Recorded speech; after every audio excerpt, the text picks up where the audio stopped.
It's the Opperman Report. Join digital forensic investigator and PI Ed Opperman for an in-depth discussion of conspiracy theories, strategy of New World Order resistance, high-profile court cases in the news, and interviews with expert guests and authors on these topics and more. It's the Opperman Report.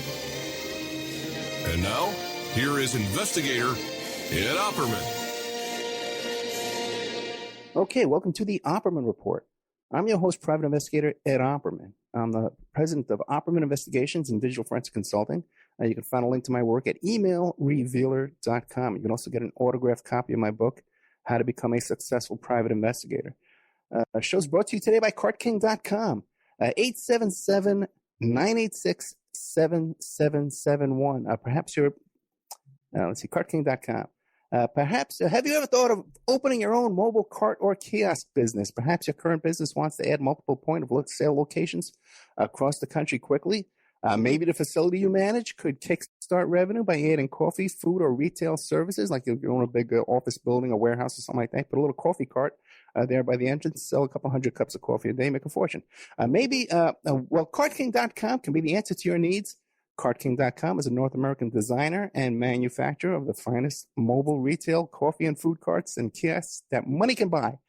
For 20 years, CartKing.com has been working with clients and corporations across America to provide indoor and outdoor carts and kiosks for any application, from large, heated, and secure outdoor retail food kiosks, like those ones you see out in front of the hot dog stands you see out in front of the Little League fields, to smaller coffee kiosks and stations and carts. CartKing.com designs and builds them all. You can find them at www.cart-king.com. And it's 877-986-7771. You give them a call. You tell them Ed Opperman sent you. That's how you get a good deal. Okay, we're breaking news here. Okay, we have with us today Heather J. Braden, who is a photographer, a model, actress, and she was just in a documentary hot off the presses. And the Panorama, BBC, just released this a segment on Trump and how he's been, what do you call it, preying on these young teenage models his whole life. And we have Heather J. Braden is going to give us the behind-the-scenes story here. Heather, are you there? Yes, I am. Thanks. Thank you so much. Tell us about yourself. Who is Heather J. Braden? Well, let's see. I would describe myself as a bit of a lifer model. So I started modeling when I was 13, and I was working on film sets and other photo shoots as well, kind of behind the scenes when I was in my upper teens in Portland, Oregon. And then I moved down to LA for a year in Hollywood and worked some more. And then I took off to New York and Paris modeling, and I made it as far as New York City. And I ended up with agencies there and spent, the good part of 20 years modeling and internationally modeling as well. And then I also worked behind the camera, producing and as a photographer for fashion and advertising.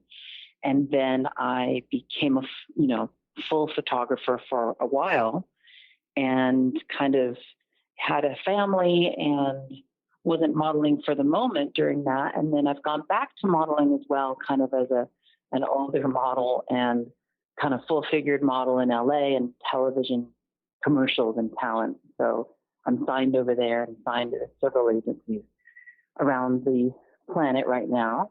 And then I'm still working as a photographer as well. And I'm actually working on a book and scripted television series / film projects, which are kind of female oriented, but a lot of it takes from my real life experiences in fashion and as a model and in New York City.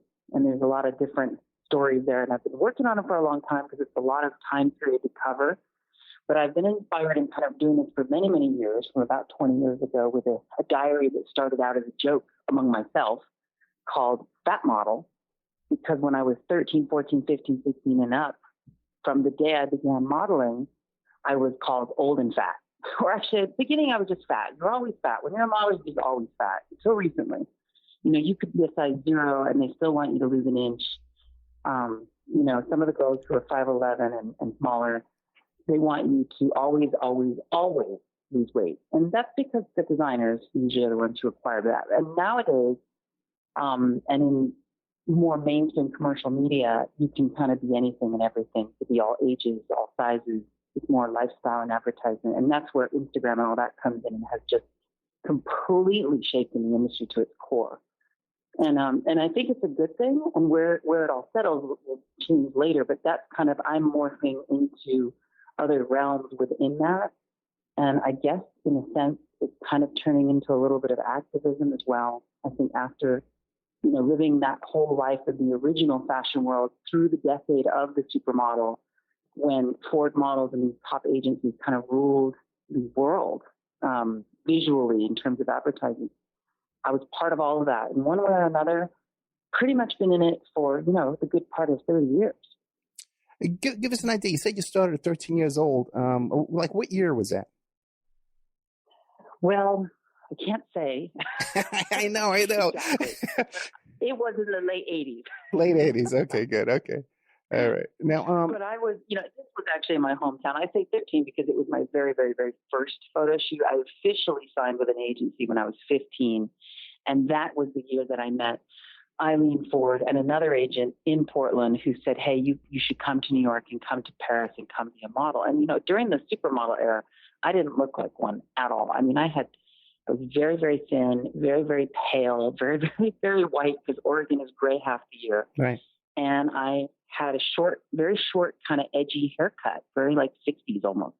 And I really look different. I'm a bit of a chameleon. So I change all the time. I just look different from different angles, and hair makeup makes it look really different.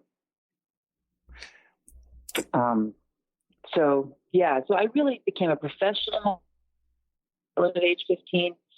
And when I realized that, I came from a broken family, so I didn't really have a lot of support behind me and a real bright future in terms of career and being focused in school. I was good at school when I did it, but I was a bit of a wild one, and I wanted to travel, and I had wanderlust, and I had grown up with my grandparents in the house who were immigrants from England, and they had lived all over the world. So I'd grown up with these stories of the war and England and India and all these places, and I was just kind of like my grandfather. I had wanderlust. So I wanted to travel, and it was kind of my way out, and I knew that I could make good money, and I was going to Paris. I had this thing, I wanted to go to Paris. So you did make good money doing this? I did. It was hit or miss. When I began in New York, I started as a fashion model. And as a fashion model, technically you were doing editorial magazines, and you were geared towards doing the fashion shows, the runway shows, and the high designers, the top end of the design world. And that meant you were super skinny, super tall. Right. And I was borderline the height. I was 5'9", so that was just enough initially, but I really was never that concerned about my size, because I just somehow deep inside me, I had this idea that they were crazy, that I wasn't that. I wasn't fat, but I was told I was fat. So I was secure in the industry, but I just didn't put a lot of effort into that. And after a year in New York of being very poor, because editorials pay you maybe $100, and that's it. And you do them to get the promotion that gives you the publicity, to get the advertising designers to notice you, and then you pray and hope you get a big ad campaign, and then you become maybe a superstar, which I realized pretty quickly wasn't going to happen. The chances of that happening is like 1 in a million. Right. So I decided I wanted to be a commercial model. I wanted to be a catalog model. I heard that those girls made, a lot of money. They worked every day, and they were in all the catalogs that you saw, J. Crew and, every department store, Nordstrom's, all those types of things. So it took a while, and I had to look like that, and I didn't quite in the beginning. So I would go to Miami and work on that more. Okay, so now you were just in the news because you were part of a BBC segment on Panorama. Can you describe what that segment was about? Yes. BBC Panorama has been working on a documentary for a while about the allegations against Trump over the many, many years from the model and fashion side of these people. And they found just a couple other people, because a lot of models, they end up by the time they're 20 or 25, as old and never made it any higher, and then their careers essentially are done, and they go back to where they're from. And then a few of those models, a very few, remain in the industry. They become agents, they become, model bookers, they become photographers sometimes, So that was kind of how they found us, and really about that with them because I have some of my own experiences with that, and I think that there's probably hundreds of other girls that have come across him. And I know personally quite a few that I've spoken to that are friends or friends of friends who are just absolutely terrified to speak, who have very significant stories about him, much, much more significant than what I have to say. And they won't speak. They're very afraid of him right now. Right. We were saying off the air, too, that the modeling industry is very tight-lipped about this kind of abuse that these girls go through. And even there's been some books written about the modeling industry. And when you try and book these authors years later, they don't want to talk about it. How are people silenced? I think that, well, first of all, the fashion industry that we're, I think, talking about is really one that existed in the 90s and the 2000s and also in the 80s. Okay. And it's really a world that I think has changed quite a bit.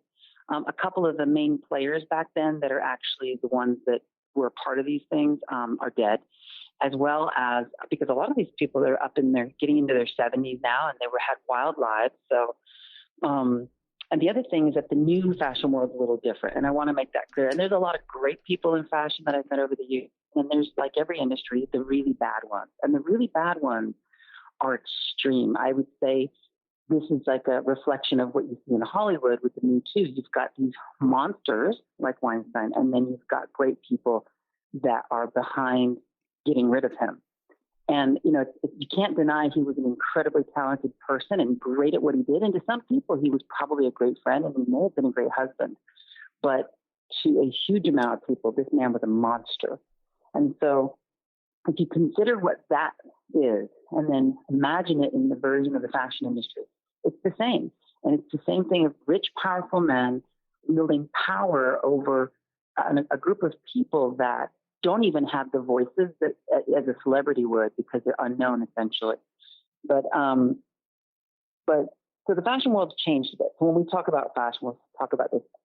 I think we should focus on the time period that most of this took place that I'm talking about, particularly that party that I was talking about that I attended.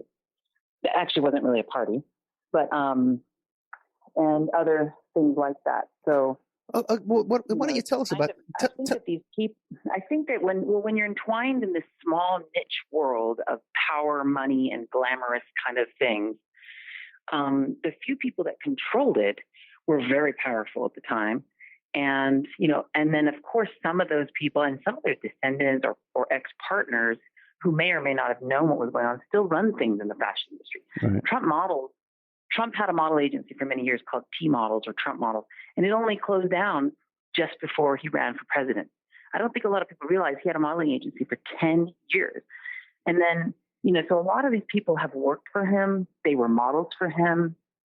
The industry itself is notorious for, when you've got a lot of people who are business people and professionals and powerful men, and then you've got 15, 16, and 17-year-old girls from around the world. And at that time, there was a huge amount of foreign girls from the Eastern Bloc. They tend to be tall, they're very white, and the industry at that time was all about white girls and, having the height also. And then they have great features, typically. So you've got a lot of young girls who often were on forged visas, and I know this there were hundreds of forged visas, okay? So now you've got a lot of people in the industry who are also part of being part of that forging process even. So if an agency, let's say there's 10 agencies and, they have 100 girls each and half of their girls are foreign and those girls are 15, 16, 17 years old, when you come from anywhere in Eastern Europe or anywhere in the world, you have to get a specialized visa. It's like an entertainment type visa.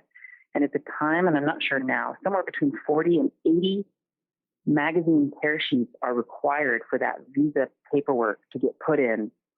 And at 15 years old, when you're coming from wherever, Lithuania, you don't have 50 tear sheets.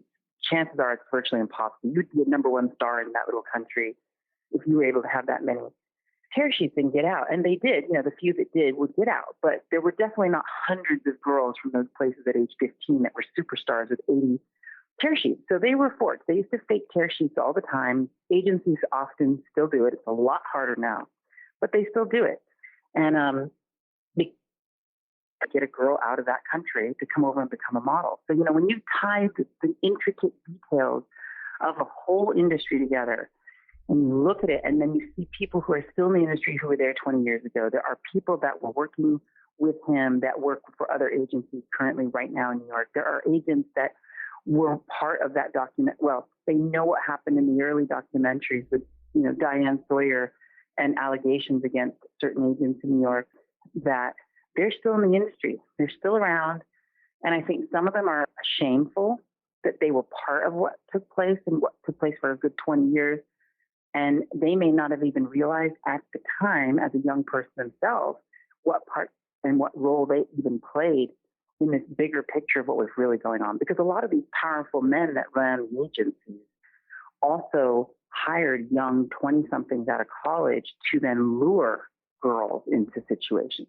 And there's a lot of reports and documentations of kind of being duped into things by either a person you kind of were befriended by who worked for these people.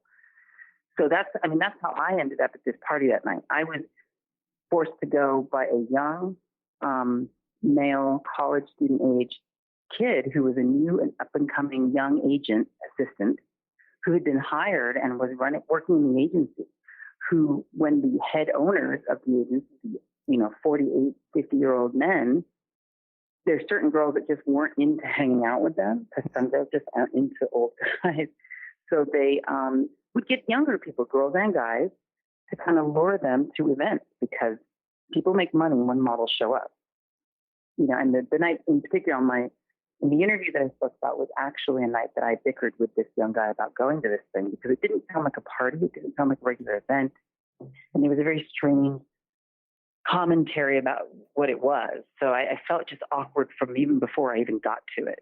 And then everything was confirmed that night. But so, there's so many people involved in this complicated industry. People just don't understand how, the secrecy is like that of Hollywood. Let me it ask may you be bigger. There might be more people involved. Maybe there's 100,000, models that at any given time in New York City, I believe it's something like 100,000 aspiring models. Let me ask you about the party. Where was the party located? Was it at a hotel or something like that? No, so the party took place at a rental mansion. I believe it was a rental mansion on Star Island in Miami. And that particular block of homes is, notorious for being rented out for huge parties over the years. And I presume it was a rental. I don't know if any of these people that were there owned it. But my agent that night, one of the young, I should say, assistant agents, told me that, oh, by the way, there's an event tonight that you have to go to. I'm like, what do you mean I have to go to? Because it was at night. And usually if there was a big event, like a fashion industry event or a party, or sometimes a model had a birthday and they'd shut down a club for it and everybody would show up, or photographers in town, or during fashion week for people to network, you would know because all of your friends knew, male and female, and they were all going. And everyone went, agents, photographers, models, anyone and everyone. But this was something that it was, you're going to a private party at, a house on Star Island. And I don't know if they would have told me that it was Trump or not, because at that time he was known in our circles because he was involved in the industry. And he was also just kind of a guy at all the parties in New York. And, everyone in New York often were in Miami in the winter partying. It was a seasonal place for fashion. So everybody would be down there. And he was known for having, being at events and I don't know that he had his own party per se, but this was one that they may or may not have because, he was a very, very wealthy man. And so, of course, he paid people to do things, and he had so many different businesses, and who knows how it happened that I ended up there. But somehow, what I do know is one of the four men who were at this party, Trump being one of them, had to have contacted my agent some way in some form either through an assistant or their people or themselves. And they had to contact the agency and say, hey, I want a bunch of models at my party and, make it happen. And at my house. Let's call it my house because this wasn't really a party. I call it a party, but it actually wasn't a party. I want them at my house from this time to this time. Make it happen. Now, I don't know. Obviously, I wasn't part of that conversation, so I can only presume how it happened. But I know for sure that if my agent told me I had to go, somebody told him that it existed. So right. I take this that it came from those 4 people or one of them through my agency, and then I was sent along with every girl at my agency. And I don't know if it was only my agency or if there were other agencies, but there was a lot of models there, and we were all uncomfortable. And all I can think of is that somebody got paid, because you can't make a ton of working professional models show up at somebody's private house unless somebody gets paid to make that happen. So I can only assume I never got paid. It wasn't a job. It was not a job at all. So right. Somebody got paid. And so I'm guessing that these guys, one of them or all of them, paid somebody related to these agencies money in their pocket to make us show up. And if you really look at that dynamic, that would be what I would consider some form of a pedophile sex ring. Because the only place on the planet Earth that you can pay someone to send underage girls to someone's private house at night with no guardians, where there is alcohol and most likely drugs, and then 4 men, would be something akin to some form of a, pedophile ring. I don't know. Well, how many, because I was going to say women, but you're saying that they were underage. How many females models were at this event?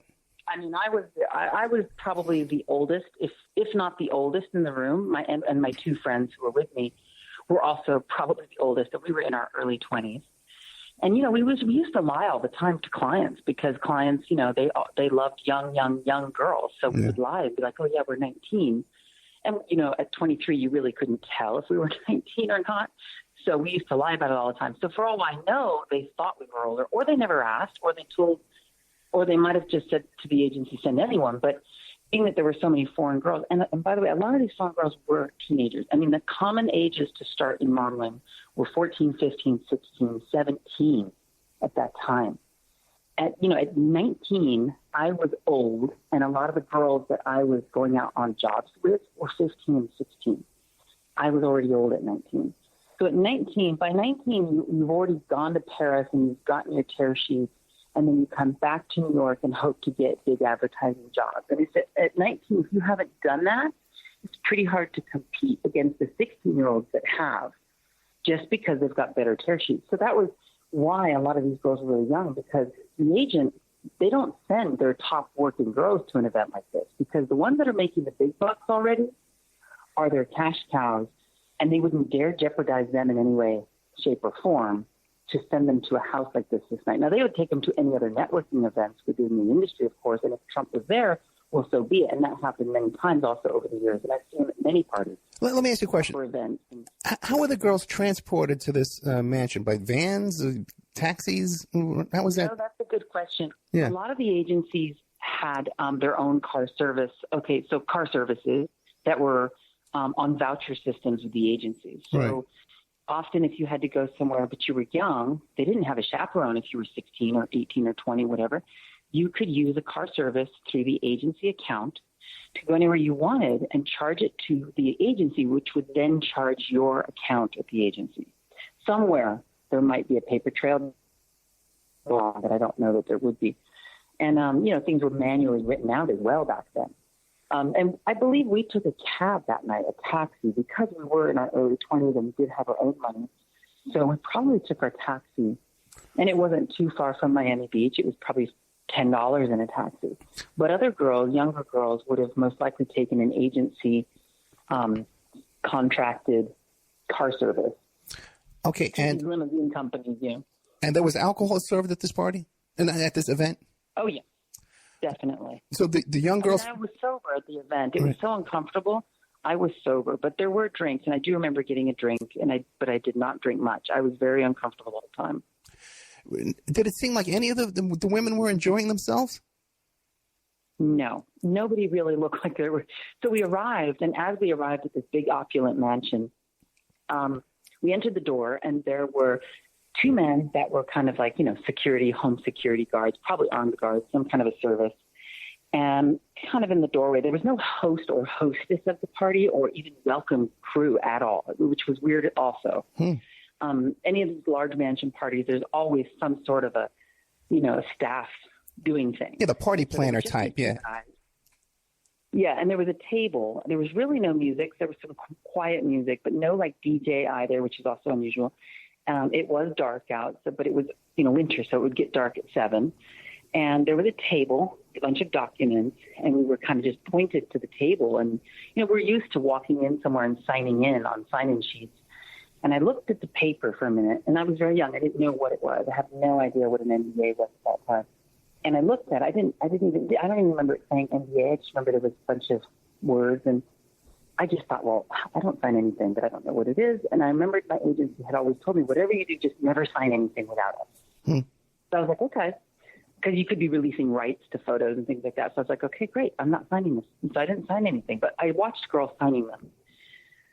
And that is now looking back, obviously, that those were NDAs, which signified that there was going to be something at this event that was risque that they didn't want others to know about. Right.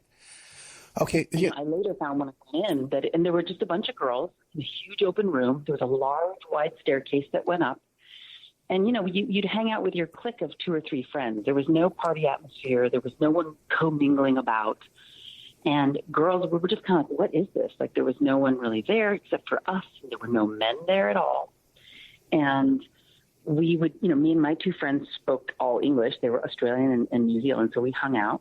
Other girls, there are a lot of foreign girls, I would imagine in their teens, hung out and spoke among themselves because they had 1 or 2 friends. They're kind of shy. They barely speak English.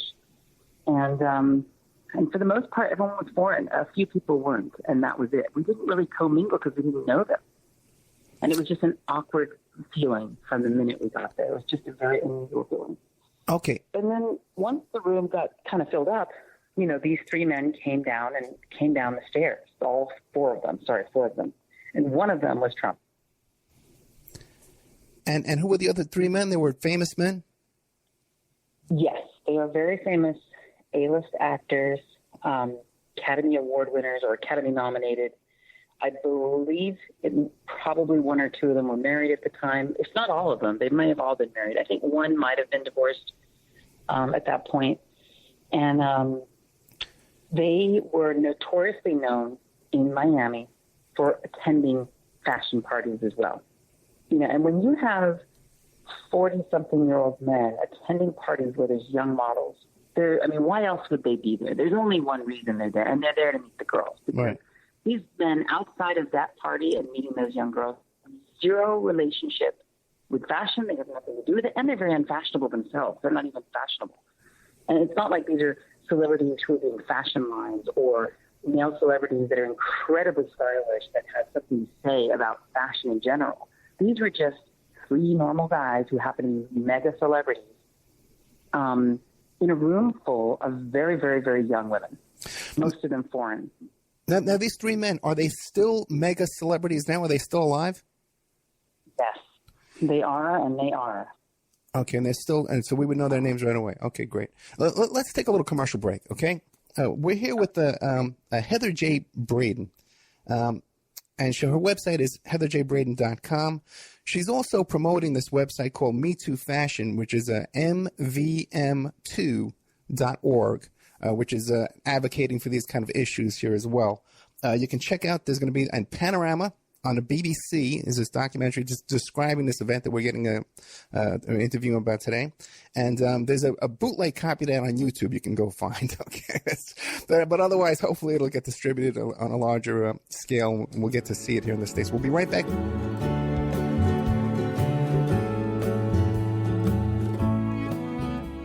And now a word from our sponsors. AlmightyGold.com. Get your gold in affordable quantities. 1 gram, 2.5 grams, 5 grams, no minimum purchase required. Why save in paper when you can save in gold? AlmightyGold.com understands it's difficult to afford gold in large quantities. No one can afford an ounce of gold. This is why Almighty Gold has introduced to you Carat Bars, a most reliable company where you can buy gold in minor quantities from as little as a tenth of a gram. That's like $6.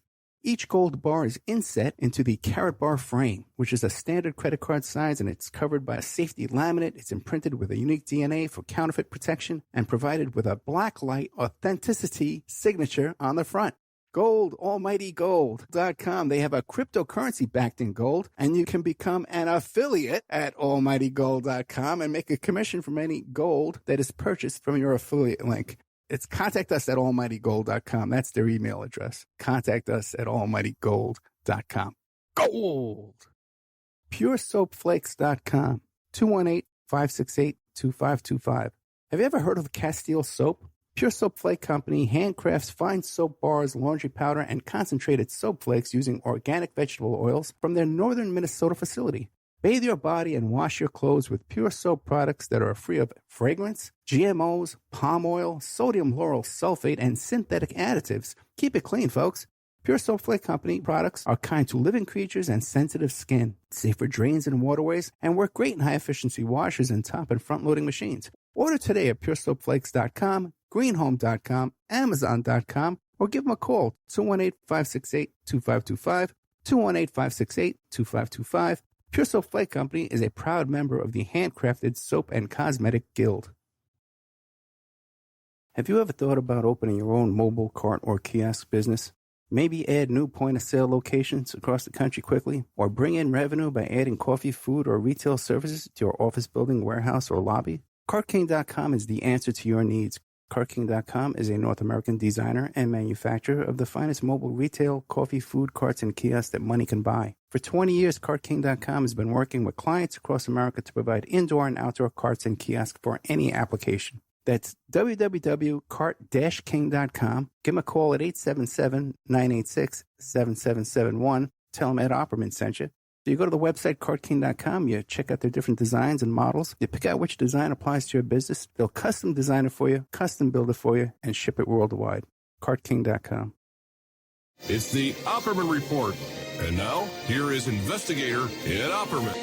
Okay, welcome back to the Opperman Report. I'm your host, private investigator Ed Opperman. We're here today talking with Heather J. Braden, who's describing an event she's describing it as almost as a human trafficking type event. Very bizarre situation down at this Miami mansion party, or not even a party, an event again, with these three A-list actors, celebrities, and the current president, Donald J. Trump. Now, the three A-list actors, do they have a reputation of being womanizers, or they have a squeaky clean type of a reputation? As far as I know, they have a pretty squeaky clean reputation. Okay. That's why it would be quite a big deal to mention their names. And at this moment, I'm not quite ready, but that is something that I've been considering. But, there's a lot of fear, and the other people I know in the industry to collaborate are not speaking currently. And, I'm hoping that they, will have a little courage after seeing me and hearing me coming forward amongst the trolls that want to, shut me up, that this has been a real issue and that they can come forward and speak together. So that's sort of why I've started the Me Too Fashion page, and to try to get the word out there to models and ex-models worldwide that there must be hundreds of them and that they can come forward and speak privately for now off the record if they want to talk. Okay, great. Now, when the three men enter the room, was there like an interview process? Was there exchanging phone numbers? What went on? So I remember the four of them coming down this wide staircase once the room was relatively filled up with us, which is also bizarre. They weren't just hanging out and waiting for our arrival. They were actually elsewhere. And I then saw them appear on the stairs and coming down this, very grand staircase. And, obviously we were all looking at them. I'm sure a lot of these foreign girls probably had no idea who the three A-list actors were. I'm guessing they may have been told, and some other girls who might have known might have said, oh, that's so-and-so and so-and-so, because I was even quite shocked to see who it was coming down the stairs. I think I must have known that this was Trump's party or something that he had to do with, because, you know, that's probably one way that I could have ended up there, is that, you know, just knowing that I've been at parties where he's been many times that were legitimate in New York. They might have said something to that, but seeing these other three come down, I knew two of them were very well. Growing up, watching them and seeing them, you know, they were in their mid-40s at the top of their game. And the third person, I wasn't sure who he was exactly. He's an ethnic, American Black man, and there were only so many of them that were in the industry at that level. And I wasn't exactly sure who he was, but then I figured it out later. And I'm pretty 90% sure that's who that one was. It's the only one I'm a little unsure of. But the other two were unmistakable. I mean, one of them was my mother's favorite actor for many, many years. I do know models who he slept with as well, and I don't know if it was before or after this night, but I already had heard about him and girls and some stories about him when I saw him come in. I didn't know exactly who he was. And at 23, I had already been on my own modeling since age 15. I had left home, in fact, to model and been living on my own since age 15. So I had, at 13, 14, and 15, been subjected to much older men coming on to me regularly for many years already at this point. And, when I was young, at 15, being that I didn't live at home and I looked a lot older, I used to walk straight into bars and clubs, and no one ever ID'd me ever for decades. Right. For years. And so at this point at 23, I was very well aware of when I was being used as a lure or as some sort of an attraction, for certain types of people, and or when some guys are hitting on me. And, granted, when you're a model, you're dressed up, you look really nice, you're in fabulous places. And sure, there's nothing wrong with flirting with somebody and liking somebody. But this was completely different. This was obviously a setup. I felt like I'd been set up and in a trap, and I was now a piece of meat on display for these four men to come and choose and pick through in the room. And it was just such an uncomfortable, weird feeling. There was no, party. Nobody was dancing. People were kind of sitting quietly amongst themselves in their little cliques of their couple of friends, myself included. And I was a bit off to the side in the corner, and I was watching this because I'm very much a people watcher. I love to sit in a cafe on the sidewalk all day long and watch people go by. And I'm also a photographer, so I'm basically a voyeur, essentially. And I'm a storyteller, so I love to make up and tell stories of things I see that inspire me to create things. This was something I was watching from the corner of the room initially. And so I was watching the interaction, and I watched them behave. I watched them come down and kind of split apart in a predatory manner and make their way about this large room from group to group and girl to girl. So, like, if you would imagine, what a group of, sharks or dolphins do when they hunt something, or wolves hunting a pack, that's what I would compare it to. Wolves hunting a pack of deer. They come up from behind, they split up, and they circle around them, and they come in, and they figure out which one is the weakest link and who they can take down easily. And that's exactly what they did in that room, in a predatory fashion, and we were the prey. And, they would just kind of walk up. I'd watch them walk to a couple of girls, and you could see from across the room what they were like, hey, how are you? What's your name? I'm so-and-so. And, oh, what are you doing? What do you like? And then, like, within a couple of minutes, they'd move on to other girls, across, somewhere else and excuse themselves. Or you would see them going upstairs. And that was the big thing of the night. I watched all four of them taking turns going upstairs with various girls. Now, I presume that the drugs were upstairs because that, at every fashion party I think I've ever been to, and anyone who says this isn't true is a liar or is completely innocent and has never done a drug in their life. But fashion parties are notorious for having drugs. I mean, any party I think in New York and LA, in those worlds, there's always drugs. There's lots of drugs available even for people that buy people who don't do drugs, who keep them at their house for people who want them. Because just some people in this industry are functioning drug addicts, And when they come over, they will just offer them, you know, plates or briefcases full of whatever they want. I've seen numerous, and then there's delivery services. I mean, it is rampant. It's common. It is so matter of fact that I forget. I've been around it for so long that it's so abnormal in other circles. So I would just assume that the drugs were upstairs. I didn't go upstairs and I didn't see them that night. That was my assumption when they were going upstairs. And I was still kind of innocent in my thinking as to what they would be doing upstairs. And you know, I really don't know. I didn't see with my own eyes what was going on upstairs. But I would say, you know, 1 out of 5 girls would go up there. And all of them went up and down with girls. Trump came over to me and asked, and made chit-chat with me and the same thing, and asked me if I wanted to go upstairs. And, you know, normally I gave a very, very rude response to these types of men, because I found over the years that if I'm really nasty to them, they usually back off immediately, and rather than getting, you know, trying harder. So a lot of these guys are very successful.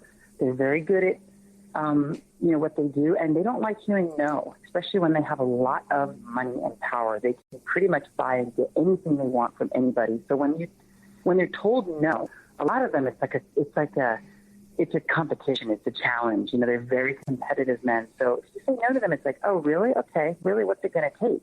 In their mind, you can see the gears working. So, okay, you're saying no now. Well, let me see. They want what they can't have, and they want it more the more you say they can't have it. So, you know, usually I had a very, very set of rude comments that I would make back to guys like this, and often it was curse-oriented, and it was often just so beyond disgusting, I can't even say it, and that usually turned him off pretty quick. But because I knew he was somewhat in fashion, and I'd seen him for many years at legitimate events, I didn't know how tied in he really was to fashion. And because this had come through my agent, I just kind of gave him the really fake, what I call the TV smile.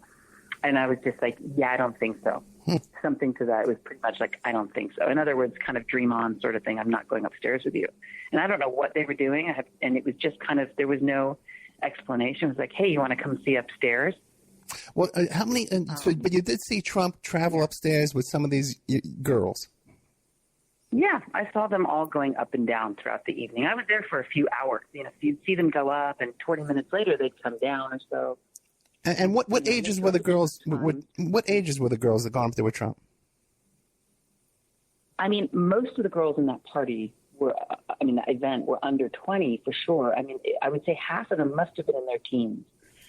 And when I say teens, I'm thinking like underage. Nobody was there checking ID at the door. Nobody asked anyone's age. And in fashion, nobody really ever did. We were always at bars and clubs in New York underage without ID. Right. Always. I could name 20 clubs we spent years going to in both cities, and models were never ID'd at the door. So nobody ID'd us ever. You know, there's no way to know for sure how old these girls were, but I am sure with just the numbers of fashion and the ages of the average models at that time, that there had to have been approximately at least half of them had to be underage. Now I'm not saying the guys knew that, because it's like I said, nobody was checking ID at the door. But if you're a grown man in your 40s and you know what a young girl looks like, or at least a girl, even if you might not know she's 15, you know she might be 20. And at that point, you have a responsibility to find out that that girl's not, 15 or 16 or something. And of course, nobody asked. Nobody wanted to know. Now, have you ever been to an event since that event that was as uncomfortable or as bizarre as that event? Never. That's why I remember that one crystal clear. And I've told many friends over the years about that night. And, of course, he didn't really become even widely known among other people until The Apprentice. People kind of knew who he was. If you were into anything, you might know. But so I've told that story to quite a lot of friends over the years, not as in detail, but yeah. Now, he had a lot of people in fashion, by the way, just shrugged their shoulders at that party, like, "Oh, that's so whatever." Like, who cares? Like, but that was a unique event. Now, Trump had his own modeling agency, and we were talking before about the visas, and his website even described importing girls as young as 12 years old. And there was a lawsuit right, with one of these girls. And it turns out the majority of all his H-1B visas applications that he's filed for all of his businesses were from the Trump modeling agency. It was like 80% of all the H-1B visas that he applied for was through that. Sure. Right. Now, did Trump modeling agency have a reputation? For the visas or for what? For unethical behavior. I think all of them to some degree did, and it just kind of depended. I didn't know any specifics about his agency, and actually when he opened his agency, I thought to myself, wow, he's going to be legit now, because obviously I thought it would be a lot harder to get away with shady business as a legitimate business, because he had been so notoriously shady within the industry, yet not owning an agency for many years. He was deeply embedded in doing things like that one party I've been to, that event. So when he opened the agency, I thought, oh my goodness, this is going legit. This is crazy. And a lot of people in the industry, it was a joke. His agency, like a lot of other things that he does business-wise, was always a joke.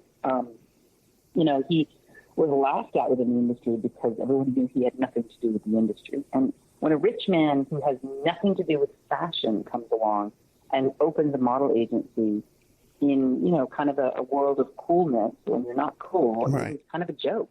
But then when you've got money, you can hire the right talent, and of course everybody's got their price. So you go and steal the top agents from the top agencies, and you pay them a third more or double what they were getting. Well, they're going to probably not say no. And so he then hired the talent, and then they brought some models with them, some of the earning models, and then they know how to scout and find the good ones and make him some money. So I think he got smart and decided, well, if I'm going to be, hanging around in this world, I might as well just become part of it. And beauty pageants are entirely different. There was a model pageant for many, many years that still goes, I think, called, the Elite Look of the Year contest, which was a legitimate beauty contest for modeling industry. But otherwise, regular beauty contests and Miss America, Universe, all that, it was really, really different. And that generally never crossed over, kind of like television and film back in that time. Nowadays, it's all merging together. So there are quite a lot of models that come from the beauty pageant background that do become legitimate models. But at that time, there were very few. And so when he went into the modeling industry world legitimately, this was very different than him just running and participating in those beauty pageants, which, you have to, again, ask yourself, like, what is this man doing in these worlds? What are any of those men doing in the world? Well, you can make a lot of money in the fashion industry if you know what you're doing. But usually, and what I've found in 30 years, is that men in fashion, whether they're photographers or agency owners who are straight, tend to be there to meet the models. And when the models are in their teens, typically starting in their teenage years, you have set it up to be a legitimate, pedophile's dreamland, basically. There's nothing wrong with flirting, and I get if I was a guy or even a girl, I want to be around some cute guys or cute girls. There's ways you can make that happen. And of course, in fashion, you can make it happen even better. That you want to be around, conventionally beautiful people, like model types. So, but obviously, when you've got a long-standing history of a few very powerful, wealthy men who have overrun and ruled an industry, whether it's, directors and agencies in, Hollywood, or it's the same version of those people in fashion, it doesn't take a genius to figure that out. Now, Trump there's some legitimacy to it. Now, Trump had a friendship with John Casablancas from Elite Modeling Agency, and he actually turned his own daughter, when she became a model, Ivanka, he turned her over to John Casablancas at Elite Modeling Agency. What was his reputation?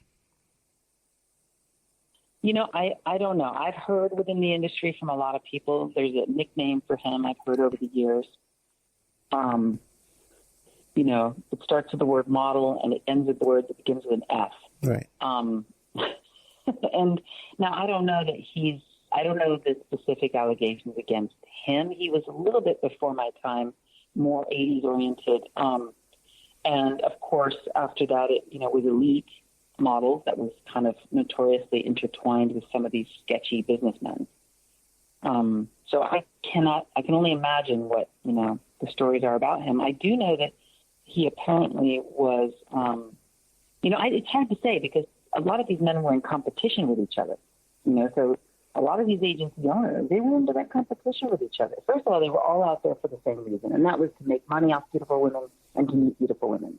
There's only two reasons they ran those industries, and that's because they wanted to meet them and date them and sleep with them or make money off of it while they did the other. So they were essentially all against each other. And the only one who was run by a real woman at the time was Ford Models and I believe Wilhelmina. And then I think Next Models, there was a partner of a woman. There was a man and a woman who ran it and oversaw that. But otherwise, these were run by men. The agencies in Paris were mostly run by men. And so they were sort of arch enemies, and some of them were friends at one point or had worked together at one point, but they were essentially all sharks competing for the same prey.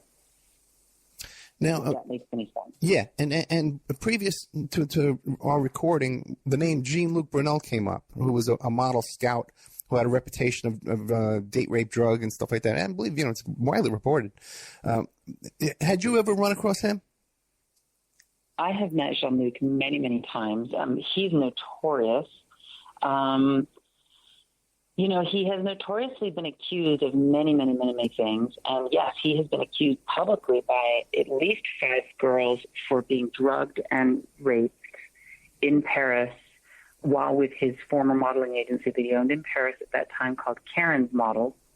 And there were 24 other girls that came out and spoke publicly against him with Diane Sawyer in 60 Minutes, right, which was in the late 80s or early 90s. And a lot of other people did not come forward, and those models were often kind of discredited. And of course, at that time, it was just that one show. But a lot did come out of that show that was good at the moment for a minute. But then, a few minutes later, Jean-Luc was right back in action. Nothing really happened. It was a hiccup in his world, and that was about it. He stayed in business, and he kept going. And, because of the stories I'd actually heard about him, I had heard about friends of mine who had been drugged in bars and clubs. And from the whispering among models was that the bartenders were drugging them on behalf of this man. Because you remember, these parties were usually, they'd book out these clubs like Bandouche and stuff, and they would book it out and hold these exclusive VIP model type parties there. And so everyone hired and working that night were kind of hired into those guys. So according to the people I know who told me stories, because I never went, they were drunk drinking at the bar and woke up, tied to some of these men's beds in the mornings, being raped. And I knew so many of these girls and had heard so many of these stories that I was so terrified when I got to New York to go to Paris that I never went. That's why I never went to Paris modeling. I was given contracts. I was given contracts with Karen in Paris, with Jean-Luc. I met him in person numerous times. I was offered numerous times to go there with them. And I would be staying in one of his model apartments, and I had already heard the stories, and it was very difficult as a model to turn that down because it was one of the quote unquote best agencies at the time. So to turn down something, but I was absolutely terrified. Now, Brunel, he had a reputation too of having access to visas, some special access to visas. Are you aware of that? Who did? Brunel.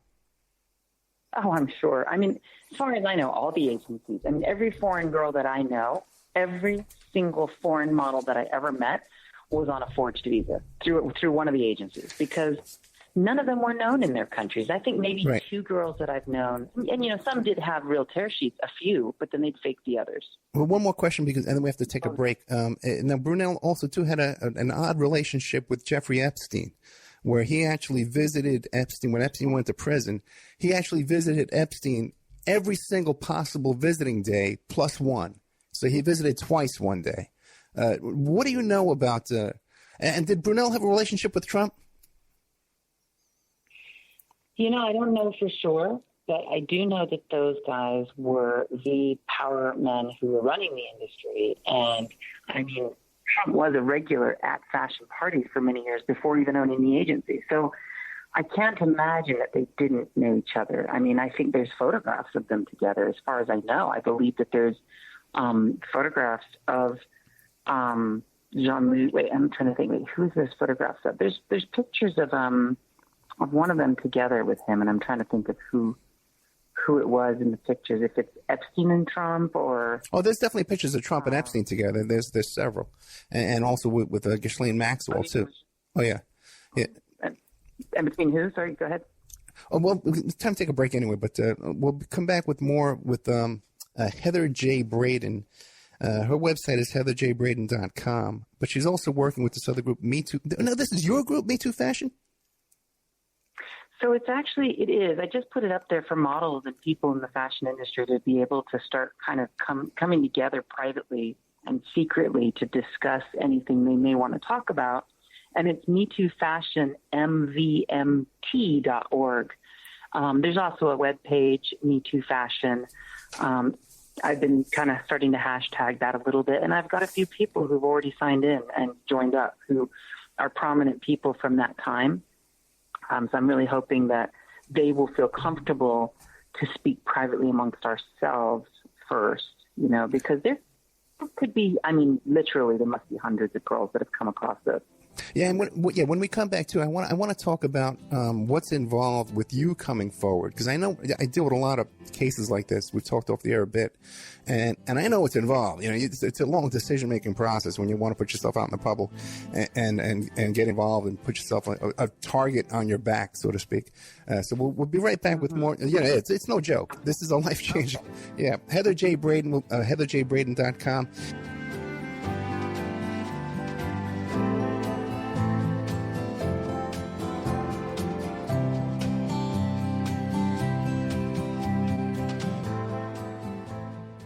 Remember, all these shows on Awake are brought to you by emailrevealer.com. You can go to emailrevealer.com and get a copy of my book, How to Become a Successful Private Investigator. You also do all the kind of different services for you. Online dating service investigations called an online infidelity investigation.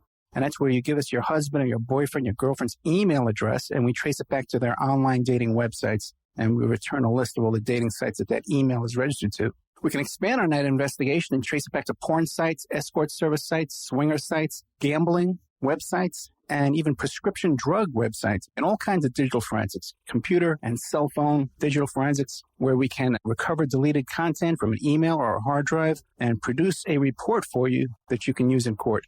That's emailrevealer.com, or you can contact me at oppermaninvestigations@gmail.com. Have you ever thought about opening your own mobile cart or kiosk business?